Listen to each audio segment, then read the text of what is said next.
Kronologi Arafah dilabrak 5 pria tetangganya jam 11 malam gegara masalah parkir. Komika Arafah Rianti menguraikan cerita di balik dirinya dilabrak oleh tetangganya yakni 5 orang pria. Hal ini buntu dari masalah parkir lantaran satu unit mobil Arafah tidak muat di garasi hingga harus terparkir di depan rumahnya. Diketahui, peristiwa tersebut terjadi pada Senin, 4 November 2024, pukul 23 WIB malam hari.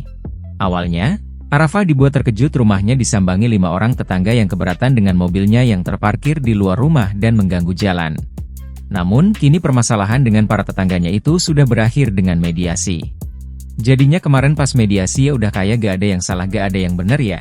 Memang panas ketemu panas jadi api, aku juga takut namanya juga cewek jam 11 malam jadi ya aman aja sih, beber Arafah.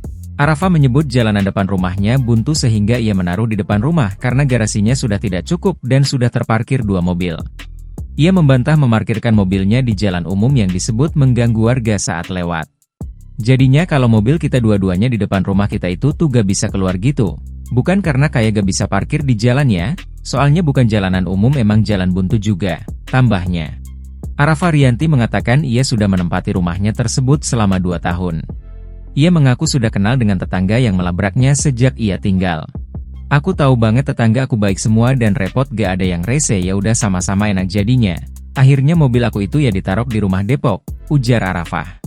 Meski demikian, ia mengakui saat dilabrak, dirinya dan 5 tetangga itu langsung melakukan mediasi sehingga masalahnya sudah selesai.